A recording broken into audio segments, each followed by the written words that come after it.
حضور علیہ الصلاۃ والسلام کی آمد کا مقصد بھی خود بتلا رہے ہیں کہ حضور کی آمد کا کیا مقصد ہے، کیوں میں یہ مانگ رہا ہوں۔ حضور کی آمد کا وہ مقصد نہیں جو ہم نے بنا رکھا ہے، گلیاں سجا رکھی ہو جی وہ آن دا ویلا ہے، یہ کیا فضولیات ہیں۔ حضور کی آمد کا یہ مقصد تھوڑی ہے ہم بازار سجا دیں، گلیاں سجا دیں، بھائی دلوں کو سجانا ہے، دلوں کو اللہ اس کے رسول کی محبت سے دلوں کو سجانا ہے۔ بازار سجانے سے حضور سے کیا تعلق ہے، گلیاں سجانے سے کیا تعلق ہے۔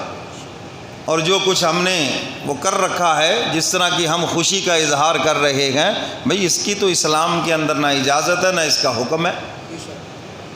حضرات خلفائے راشدین کا دور حکومت ہے، وہ بڑے خوبصورت طریقے سے ان کاموں کو انجام دے سکتے تھے۔ مکے کو، مدینے کو، سلطنت اسلامی کو بہت خوبصورت کر سکتے تھے، پھولوں سے، پھول جڑیوں سے اور چیزوں سے، لیکن انہوں نے ایسا نہیں کیا۔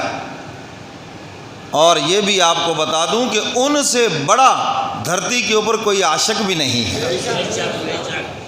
اگر کوئی کہے کہ میں صحابہ سے بڑا عاشق ہوں تو اپنے ایمان کی خیر منائے۔ اور وہ حضور علیہ الصلاۃ والسلام کے ایسے عاشق ہیں، ایسے محبت کرنے والے ہیں کہ ان کی محبت کو اللہ نے قبول فرمایا ہے۔ تو ابراہیم علیہ الصلاۃ والسلام حضور علیہ الصلاۃ والسلام کی آمد کا مقصد بھی بتا رہے ہیں۔ مولا میں کیوں مانگ رہا ہوں، 4 کام بتائے، 4 کاموں کے لیے، تاکہ وہ آپ کا محبوب اور جو میرا مدعا ہے، جو میں مانگ رہا ہوں، وہ یہ 4 کام انجام دے۔ اور قرآن نے اس کو بیان کیا ہے۔ فرمایا ربنا وبعث فیہم رسولا منہم یتلو علیہم آیاتک۔ سبحان اللہ، ماشاءاللہ۔ اے الہ العالمین، اپنا محبوب عطا فرما دیجئے جو انہی میں سے ہو۔ یہ شرط لگائے، رسولا منہم، انہی میں سے ہو۔ اگر وہ ان میں سے نہیں ہوگا تو اس کی اتباع بڑی مشکل ہو جائے گی۔ دیکھو جبریل میں سے اگر ہو جائے، فرشتوں میں سے ہو جائے، تو آپ جا کر فرشتے سے کہیں جی مجھے بھوک لگی ہے، وہ کہے جی بھوک کیا ہوتی مجھے تو پتہ ہی نہیں ہے، کیونکہ وہ تو کھاتے ہی نہیں ہے۔ آپ کہیں جی بچہ بیمار ہے، وہ کہتا ہے بچہ کیا ہوتا ہے، بیمار کیا ہوتا ہے، مجھے کیا پتہ، فرشتوں کی تو اولاد ہی نہیں ہے، میں انہیں کیا پتہ۔ رسولا منہم، انہی میں سے ہو، تاکہ وہ ان کے دکھ اور درد کو سمجھے، تاکہ وہ انسانوں کی کمزوریوں کو سمجھے، انہی میں سے ہو۔ رسولا منہم، انہی میں سے ہو۔ فرشتوں سے بہتر ہے انسان ہونا، مگر ہوتی ہے اس پہ محنت زیادہ۔ حضور علیہ الصلاۃ والسلام کی شان فرشتوں سے بلند ہے۔ وہ فرشتے تو حضور کے خادم ہیں، نور تو حضور کا خادم ہے، خالی نور کیا، نوریوں کا سردار بھی حضور کا خادم ہے، وہ بھی حضور کا نوکر ہے۔ حضور کی شان تو فرشتوں سے بھی بلند ہے، جبریل سے بھی بلند ہے، انبیاء علیہ الصلاۃ والسلام سے بھی بلند ہے۔ بعد از خدا بزرگ تو ہی قصہ مختصر، اللہ کی ذات کے بعد حضور جیسا ہے ہی کوئی نہیں۔ اللہ نے ہر چیز سے بلند و بالا اپنے محبوب کو بنایا، بے مثل بنایا ہے۔ حضور فلاں ہیں، فلاں ہیں، او حضور فلاں فلوں، ہر چیز سے اوپر ہیں، کوئی چیز نہیں ہے جو حضور کی مثل اس کائنات میں ہو۔ بات سمجھ آ گئی کہ نہیں؟ تو حضور انسانوں سے بھی اعلیٰ، حضور فرشتوں سے بھی اعلیٰ، حضور جنات سے بھی اعلیٰ، حضور ساری مخلوقات سے اعلیٰ۔ اب کوئی بات رہ گئی پیچھے؟ تو فرمایا کہ انہی میں سے ہو، اور پہلا کام اس کا یہ ہو یتلو علیہم آیا، اللہ کی آیتیں پڑھ پڑھ کر سنائے، قرآن کی آیات پڑھ کر سنائے، کتاب کی آیات پڑھ کر سنائے۔ تو پیغمبر کی آمد کا پہلا مقصد یہ ہے اللہ کے قرآن کی تلاوت کرنا۔ کچھ لوگ جو کہتے ہیں جی تلاوت کا کیا فائدہ جی، خالی تلاوت کا طوطے کی طرح رٹنے سے کیا فائدہ؟ فائدہ ہے، تلاوت بذات خود مقصود ہے، اور یہ پیغمبر کی آمد کا مقصد ہے۔ اور میرے محترم سامعین، قرآن کریم کی آیات اور ایک ایک حرف کے اوپر 10 مقبول نیکیاں ہیں، اور رمضان کے مہینے میں تو 70 نیکیاں ہیں۔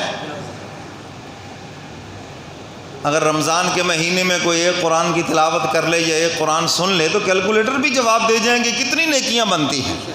تو اس لیے تلاوت بذات خود مقصود ہے۔ ہائے افسوس یہ ہے کہ آج ہمارے گھر اللہ کے قرآن کی تلاوت سے خالی ہو گئے، کھولا ہی نہیں کبھی قرآن۔ جو ہمارے دکھوں کا مداوع ہے، جو ہماری ویرانیوں اور پریشانیوں کا علاج ہے، اس کو کبھی کھولا ہی نہیں۔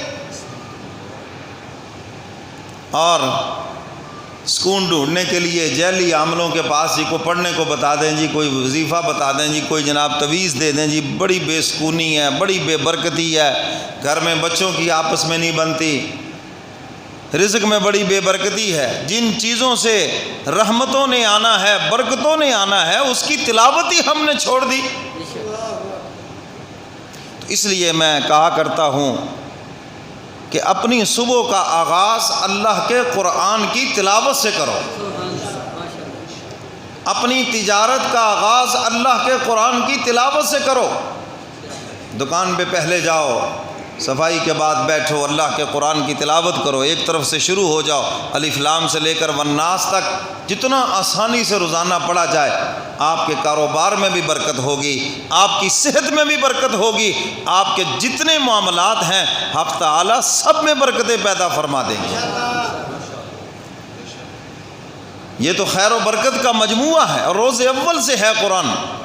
قرآن نہیں بدلا، ہم پڑھنے والے بدل گئے، اور ہم نے قرآن کو وہ مردوں کی توبہ نعوذ باللہ مردوں کے لیے بنا کے رکھ دیا کہ بس اللہ نے مردوں کے لیے نازل کیا، جب کوئی فوت ہو جائے تو بس اس وقت پڑھ کر اس کی روح کو اصالِ ثواب کرے۔